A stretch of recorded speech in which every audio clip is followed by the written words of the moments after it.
Hello friends, आज का topic है माई एसक्यूएल व्यू। जब भी हम कोई भी एसक्यूएल स्टेटमेंट को स्टोर करके रखना चाहते हैं ताकि फ्यूचर में हम उसका कुछ भी उपयोग ले सके। कभी कभी क्या होता है, बहुत बड़ी बड़ी कॉम्प्लेक्स क्वेरी होती है जिसे हमें बार बार एग्जीक्यूट करने में प्रॉब्लम आती है। तो उन सभी समस्याओं से बचने के लिए हम क्या करते हैं कि उस एसक्यूएल का एक व्यू बनाकर स्टोर कर लेते हैं। तो व्यू बनाने का सबसे बड़ा बेनिफिट ये होता है कि हमें अलग से कहीं पर भी जाने की ज़रूरत नहीं होती और हम उस व्यू को ही एग्जीक्यूट कर देते हैं। साथ में हम उस व्यू पर भी वेयर क्लॉज और सिलेक्ट के साथ कॉलम सिलेक्शन इस तरह की चीज़ें ऑपरेट कर सकते हैं। साथ ही में जो हम स्टेटमेंट लिखते हैं उस स्टेटमेंट में हम डिस्टिंक्ट, एवरेज वगैरह जो भी एग्रीगेट फंक्शन हमारे सारे वो यूज़ कर सकते हैं, ग्रुप बाय यूज़ कर सकते हैं, सब क्यूरी यूज़ कर सकते हैं, यूनियन ऑल लगा सकते हैं। यानी कि हम सिलेक्ट एसक्यूएल में जो भी चीज़ें यूज़ करते हैं वो सब हम इसमें व्यू में लगा सकते हैं। अब हम देखते हैं कि किस तरीके से व्यू का हम यूज़ करते हैं। उदाहरण के लिए मैंने वही टेबल MST आइटम ली है जिसमें मेरे पास कुछ आइटम का डेटा है। यहाँ पर ओपनिंग, परचेज, सेल और क्लोजिंग क्वांटिटी मेरे पास है। मैं जो अभी व्यू बना रहा हूँ वो इसलिए बनाना चाहता हूँ कि मेरे पास जो भी स्टॉक हो, अगर वो 10 क्वांटिटी से कम हो तो मुझे उसके लिए बार बार क्यूरी लिखना होती है। तो वो क्यूरी ना लिखते हुए मैं व्यू से ही उसको चला लूँ। ठीक है, चलिए शुरू करते हैं। तो सबसे पहले हम एसक्यूएल में जाएंगे और अब हम यहाँ पर हमारी टेबल आ गई। अब मुझे जो कॉलम चाहिए मैं सिर्फ उतने ही कॉलम यहाँ पर लिखूंगा। तो मेरा पहला कॉलम हो गया आइटम आईडी, दूसरा कॉलम हो गया आइटम नेम, तीसरा कॉलम हो गया ओपी क्वांटिटी और चौथा कॉलम हो गया सीएल क्वांटिटी। और इसके बाद मैं यहाँ पर जो केस है मैं यहाँ लगा देता हूँ कि जिसकी क्लोजिंग क्वांटिटी छोटी हो और बराबर हो 10 से। ओके, यह मेरी एसक्यूएल बन गई। अब मैं क्या करूँगा, सबसे पहले इसे चेक कर लूँगा कि ये चल रही है या नहीं चल रही है। ये एसक्यूएल चल रही है, परफेक्ट। अब हम क्या करेंगे, वापस से देखिए, बहुत सिंपल तरीके से मैं बनाना बता रहा हूँ, आपको कुछ भी नहीं करना है। इसके पहले आइए यहाँ पर लिखिए क्रिएट व्यू। अब व्यू का नाम देखिए, नाम के लिए कोई नियम नहीं है, लेकिन फिर भी अच्छे से समझने के लिए हमेशा एक गुड हैबिट रखें कि या तो व्यू लिखें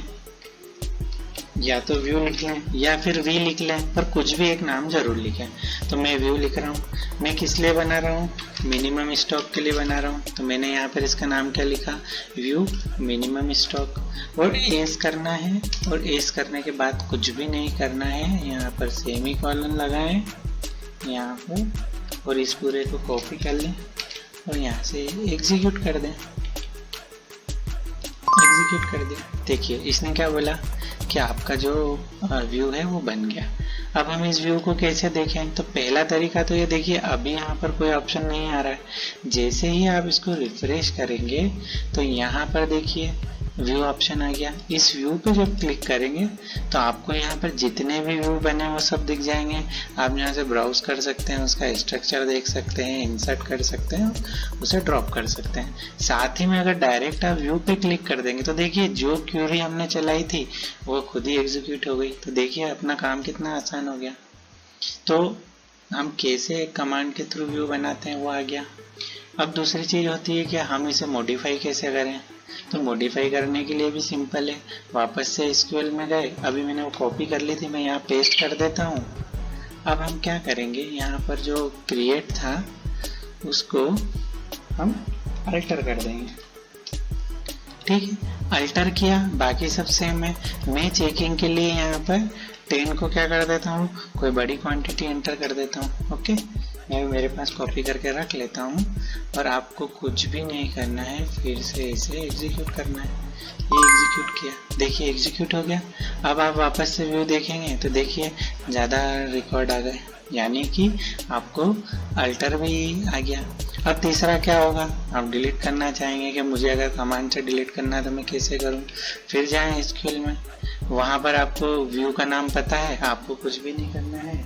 यहाँ पर लिखना है ड्रॉप व्यू और व्यू का नाम।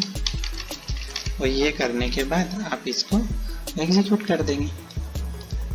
तो ये देखिए व्यू ड्रॉप हो गया। अब यहाँ पर आप देखेंगे, देखिए व्यू चला गया, यानी कि हमने क्रिएट व्यू, अल्टर व्यू और मॉडिफाई ड्रॉप व्यू तीनों समझ लिए। अब थोड़ा सा मैं इसमें एडवांस पार्ट जो है वो आपको क्लियर करता हूँ। अब हमने एसक्यूएल में गए, अब मैंने जो पहले कॉपी किया था मैं उसे पेस्ट कर लेता हूँ, है ना। ये व्यू पूरा बना हुआ है। अब हमने क्या करा, एग्जीक्यूट कर दिया, देखिए वापस से व्यू बन गया, है ना। अब मैं क्या करता हूँ, यदि आपको कभी ग्राफिकल व्यू में इसे एडिट करना हो तो आप क्या करेंगे कि व्यू पे क्लिक किया तो यहाँ पर देखिए डेटा ब्राउज करके आ गया। अब आप क्या करेंगे, स्ट्रक्चर में जाएंगे, ये इसका स्ट्रक्चर आ गया। अब यहाँ पर देखिए एडिट व्यू ऑप्शन होता है, हमने एडिट व्यू ओपन कर लिया। अब यहाँ पर कुछ चीज़ें हैं समझने वाली, वो मैं आपको बताता हूँ। पहला इसमें सबसे पहले क्या, एल्गोरिदम। अब एग्जैक्टली हम समझते हैं एल्गोरिदम होती है। जब भी कभी आप इसे कमांड के थ्रू बनाते हैं तो हम लोग ये सेट नहीं करते हैं, तो बाय डिफ़ॉल्ट क्या आती है, अनडिफाइंड ही आती है। अनडिफाइंड का मतलब ये है कि जैसा डेटा होगा उस डेटा के हिसाब से वो उसको सेट कर लेती है। अब क्या सेट कर लेती है, तो दो तरह की होती है हमारे पास। पहली होती है मर्ज और दूसरी होती है टेम्परेरी टेबल। तो मर्ज वाली जो एल्गोरिदम है उसमें क्या होता है कि जो डाटा एसक्यूएल से आ रहा है वो डायरेक्ट टेबल का ही डेटा ये हमें दिखा देती है, और जो टेम्प टेबल होती है उसमें क्या होता है कि डेटा को ये लाती है अपने पास और हमें उस एक टेम्परेरी टेबल से बताती है। हमें कुछ भी टेम्परेरी टेबल का काम नहीं करना होता, ये सारा मैनेजमेंट इसका होता है, लेकिन ये डेटा आपको वहाँ से दिखाती है। अब देखिए मैं आपको दोनों एग्जाम्पल बताता हूँ, उसके बाद मैं आपको बताऊँगा कि अनडिफाइंड में क्या होता है। तो अभी देखिए जो बाय डिफ़ॉल्ट चल रहा था वो मर्ज वाला है। अगर मैं इसे मर्ज करके इसे सेव कर दूंगा तो अब यहाँ पर आके आप देखिए ये आया। अब देखिए यहाँ पर जो डेटा आ रहा है ये कहाँ से आ रहा है, मास्टर से आ रहा है। अब अगर मैं यहाँ पर किसी भी क्वांटिटी में, यहाँ पर मैंने ओपनिंग को क्या किया, 10 कर दिया। देखिए कंप्यूटर की मैं ओपनिंग को क्या कर रहा हूँ, 10 कर रहा हूँ। अब आप जब मास्टर आइटम में जाएंगे ना तो यहाँ पर देखिए जो कंप्यूटर है उसकी ओपनिंग 10 हो गई, यानी कि मर्ज के केस में क्या हुआ, मैं ऑपरेशन व्यू में कर रहा हूँ, लेकिन व्यू में मुझे एडिट, कॉपी करने का, एडिट करने का, डिलीट करने का सभी ऑप्शन मिल रहा है, यानी कि डेटा वहाँ से डायरेक्ट यहाँ पर फेच होकर आ रहा है। हम इसे इस मोड में यूज़ कर सकते हैं यदि यह मर्ज है तो। अब देखिए मैं फिर से क्या करता हूँ, स्ट्रक्चर में गया, यहाँ पर आके मैंने एडिट व्यू किया। अब मैं क्या करूँगा कि यहाँ पर इस मर्ज को हटा के टेम्प टेबल कर दूंगा। ओके, बाकी सब कुछ सेम है। अब आप यहाँ पर जब जाएंगे तो आप देखिए इस डेटा में आप कुछ चेंज नहीं कर सकते। अब देखिए सब लॉक है, इसका मतलब क्या हुआ कि डेटा अब एक तरह से नॉन एडिटेबल मोड में आया। तो अब आप इसका कोई भी, एक तरह से देखा जाए तो हम व्यू अगर किसी के हाथ में देते तो इसका कभी भी मिसयूज नहीं हो सकता, क्योंकि अब डेटा उसे रीड ओनली मोड में मिला है। तो आपके पास ये एक बहुत अच्छा ऑप्शन है जो अभी नए वर्जन में आया है। वैसे तो था पहले, लेकिन पहले नहीं आता था, बहुत साल पहले। तो आप कभी भी ऐसा चाहें कि अगर लॉक रखना चाहें तो आप क्या करेंगे, टेम्प टेबल वाला यूज़ कर लेंगे।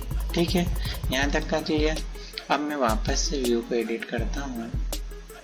अब देखिए आपने क्या किया कि जब भी अगर आप नीचे कोई एग्रीगेट फंक्शन, डिस्टिंग लगा देंगे या फिर आप कोई ग्रुप बाय क्लॉज यूज कर लेंगे या कोई सब क्यूरी, यूनियन ऑल, इस तरह से कुछ भी करेंगे ना, और इसे अगर अनडिफाइंड भी रख देंगे तो ये खुद ही उसको अपने आप टेम्प टेबल बना लेगा। मतलब आपको यहाँ अनडिफाइंड ही दिखाएगा, लेकिन वो एज ए टेम्प टेबल बना लेगा। क्यों बना लेगा कि यदि किसी रो पर आप कुछ ऑपरेशन कर देंगे तो उसकी रो की जो आइडेंटिटी वो तो खत्म हो गई, तो वो एडिट कैसे करेगा। तो इसलिए वो उसे क्या करेगा, टेम्प टेबल बना देगा। और यदि उसे ऐसा लगेगा कि उसको प्राइमरी मिल रही है प्रॉपर अपडेट करने के लिए तो वो मर्ज रखेगा। ओके, यहाँ तक का क्लियर।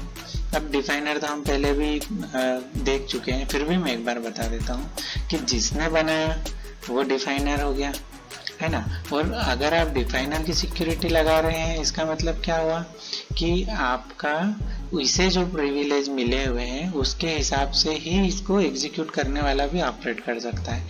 लेकिन यदि आप यहाँ डिफाइनर हटा के इन्वोकर कर देंगे तो क्या होगा कि जो इसे ऑपरेट कर रहा है उसको अगर प्रिविलेज हुआ तो ये इसको ऑपरेट कर पाएगा। ठीक है, अब नेक्स्ट आता है कॉलम नेम, तो ये जनरली हमें ज़रूरत नहीं होती है, ये अपने आप नीचे हम जो SQL लिखते हैं उससे ही काम कर लेता है।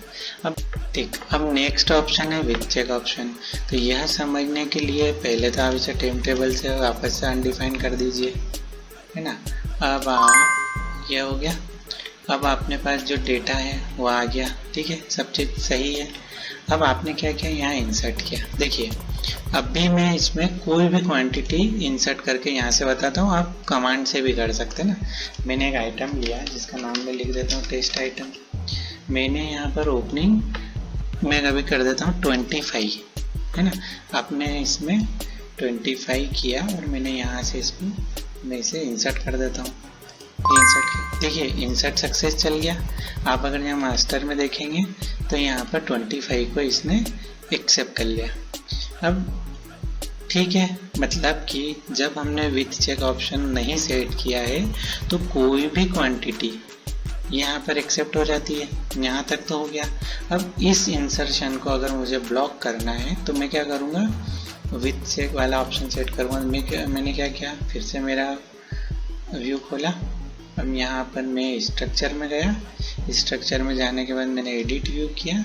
अब देखिए, अब जब भी आप विथ चेक ऑप्शन देखें ना तो सबसे पहले वेयर को देखना। वेयर में आपने क्या लिखा है, क्वांटिटी 10 से कम होना चाहिए, ठीक है। आप भी विथ चेक में ब्लैंक है तो उसने क्या करा, 25 को एक्सेप्ट कर लिया क्योंकि उसने कोई चेक ही नहीं लगाया, उसका इंसर्ट चालू है, इंसर्ट अपडेट डिलीट सब चालू है उसका। अब आपने यह विथ चेक में क्या किया, सबसे पहले मैं लोकल समझाता हूँ। आपने लोकल किया, लोकल करने के बाद आप क्वांटिटी देख लो 10 और 10 से कम है और आपने इसको ओके कर दिया। अब आपने यहाँ पर डेटा आया, ठीक है, यहाँ तो 10 से कम ही आ रहा है। अब देखिए वापस से इंसर्ट कर रहा हूँ। इंसर्ट करने के बाद मैंने यहाँ लिखा आइटम 2 और यहाँ में क्वांटिटी का जो चेक लगा है वो क्लोजिंग पे लगा हुआ है ना, ठीक है, शायद ट्रिगर है तो अपना काम हो जाएगा। मैंने वापस से 25 लिया, 25 लेके मैं इसे जैसे ही सेव करने जाऊँगा तो देखिए इसने रोक दिया, ठीक है ना। अब इसने अपने को यहाँ पर ये डेटा एक्सेप्ट नहीं किया।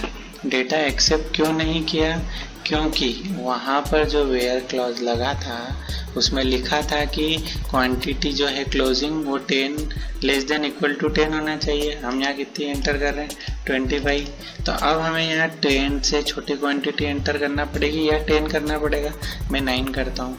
अब 9 करने के बाद मैंने एग्जीक्यूट किया। अब एक छोटा सा क्वेश्चन आप सबके मन में आएगा कि वहाँ चेक तो क्लोजिंग क्वांटिटी पे लगा है, आप तो ओपनिंग में एंटर कर रहे हो, है ना। तो मैंने एक इसके पहले जो वीडियो बनाया था उसमें एक ट्रिगर लिख के ओपनिंग क्वांटिटी में परचेज को प्लस किया है और सेल को माइनस करके मैं क्लोजिंग में लाया हूँ।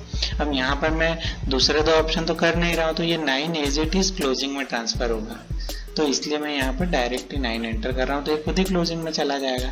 तो इसका मतलब 9 क्लोजिंग में ही जा रहा है। तो देखिए इसको एक्सेप्ट कर लिया गया, एक्सेप्ट कर लिया गया। चेक करने के लिए अगर आप यहाँ देखेंगे तो देखिए 9 वाला डेटा आ गया। यानी कि मैं वापस से आपको स्ट्रक्चर में ले जाके एडिट व्यू करके बताता हूँ कि जब हमने लोकल चेक लगाया तो इसने इस क्वांटिटी से नीचे का डेटा ही, नीचे का ऐसा मत बोले, अपन ये बोलें कि यदि यह वेयर चेक सेटिस्फाई होगा तभी ये डेटा को इंसर्ट करने देगा, अदरवाइज नहीं करने देगा। यहाँ तक क्लियर, ठीक है। अब हम चलते हैं कास्केडेड इफेक्ट। पहले इस व्यू को सेव कर लेते हैं। यह मेरा व्यू सेव हो गया। अब हम क्या करेंगे कि वापस से SQL में आते हैं और यहाँ पर मैं क्या करता हूँ, देखिए अब मैं क्या कर रहा हूँ, सेम ये वाला व्यू लेकर, है ना, मैंने यहाँ पर लिख दिया CREAT क्रिएट व्यू और व्यू का नाम मैंने रख दिया सेम, यही नाम रख लेता हूँ और इसके आगे मैं 1 लगा दूँ, ठीक है। मतलब एक व्यू और बना लिया, या मैं इसको न्यू लिख देता हूँ। अब देखिए पहले वाला जो व्यू है इसमें जो वेयर चेक लगा है वो लगा 10 क्वांटिटी से छोटा होना चाहिए। एक और व्यू हमने उस पहले वाले उससे बना लिया और यहाँ पर भी क्लोजिंग क्वांटिटी में हमने जो चेक लगाया वो कौन सी क्वांटिटी का लगा लिया, 20 का लगा लिया, है ना। ये न्यू वाला व्यू बन गया। अब मैं इसे सेव कर देता हूँ। देखिए सेव हो गया, मेरे पास 2 व्यू आ गए। देखिए जो पहले वाला व्यू है इसमें हमारे पास जो भी डेटा आ रहा है वो 10 से छोटा आ रहा है, लेकिन सेकंड व्यू जो बना है वो पहले वाले व्यू को लेकर ही बना है, तो उसमें तो डेटा ही 10 से छोटा था, तो आपने यहाँ 20 की कंडीशन भी लगा दी, तो डेटा तो 10 से छोटा ही आना है, तो वो ठीक है अपनी जगह। लेकिन आप क्या ध्यान रखेंगे कि इस वाले व्यू में मेरे पास जो कंडीशन लगी है वह क्या लगी है, closing quantity less than equal to 10, और इस वाले व्यू में जो क्वांटिटी लगी है वापस अपन जाते हैं स्ट्रक्चर, यहाँ करते हैं एडिट व्यू, और एडिट व्यू में हमारी जो लगी चेक क्या लगे 20 छोटा लगा है। अब इसमें मैंने क्या किया, लोकल तो आपको समझा दिया था, कैस्केडेड किया। तब कैस्केडेड किया मतलब क्या हुआ कि यहाँ तो कंडीशन 20 से छोटा है इस वाले में, तो इसका मतलब अगर ये लोकल होता तो ये 20 से छोटा तो एक्सेप्ट करता, लेकिन 20 से बड़ा नहीं करता या और ज़्यादा छोटा नहीं करता। तब देखिए मैंने कैस्केडेड किया, ओके किया। अब मैंने क्या किया कि दूसरे वाले में मैं अब डेटा को इंसर्ट कर रहा हूँ, ठीक है। पहले से तो मैं चेक भी हटा चुका हूँ। अब मैंने यहाँ लिया, मान लीजिए मैं टेस्ट आइटम ही लेता हूँ। अब यहाँ पर क्वांटिटी लेते हैं हम 15, ठीक है। अब यहाँ पर देखिए जो मेरा यह वाला व्यू है जो हमने नया बनाया, इसमें 15 जो वेयर क्लॉज है उसको मानता है, सही है, ट्रू है, मतलब ये डेटा एक्सेप्ट होना चाहिए। अब देखिए अपन इसे एक्सेप्ट करते हैं, देखिए एरर आ गई। एक मिनट, एरर अगर आप देखना चाहते हो ना तो मैं आपको एरर एक बार एग्जीक्यूट करके बताता हूँ। ये एरर आ गई, देखिए एरर में क्या आया कि check option failed. Check option क्यों फेल्ड हो गया, अब समझने वाली बात है। आप तो बोलोगे कि हमने जो चेक ऑप्शन है वो तो लेस देन इक्वल टू 20 होना चाहिए, और आप जो एंटर कर रहे हो ये तो आप 15 कर रहे हो, तो ये तो होना चाहिए था। लेकिन ये क्यों नहीं हुआ, क्योंकि हमने जो इस वाले व्यू के स्ट्रक्चर में जो अपना हम इसे व्यू करेंगे, हमने जो कंडीशन डाली वो क्या डाली, कैस्केडेड डाली। तो कैस्केडेड का मतलब क्या हुआ कि इसके यह किस व्यू पे लिखा है, यह व्यू मिनिमम स्टॉक पे लिखा है।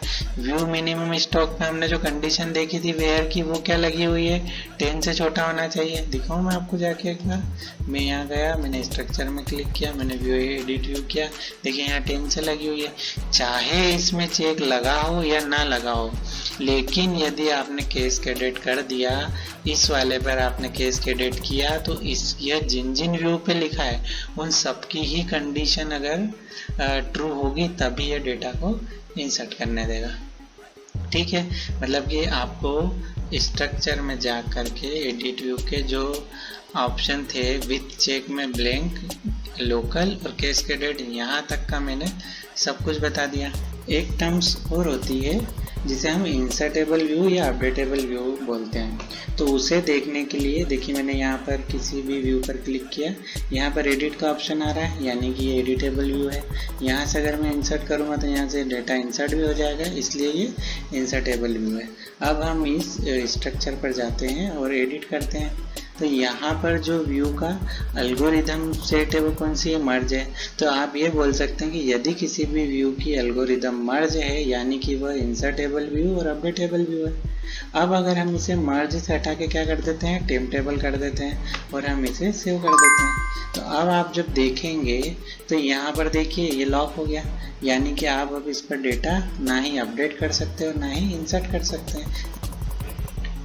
आशा है मुझे आपको create view, alter view, drop view और साथ ही में यहाँ पर स्ट्रक्चर में जाकर इसका अनडिफाइंड ऑप्शन, मर्ज ऑप्शन और टेबल ऑप्शन, साथ में डिफाइनर और इन्वोकर ऑप्शन, और साथ ही में ब्लैंक चेक, कास्केडेड इफेक्ट और साथ में लोकल तक का सब कुछ समझ में आ गया होगा।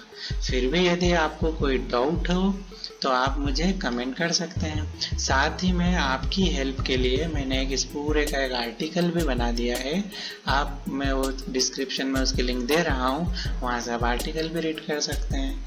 Thanks for watching.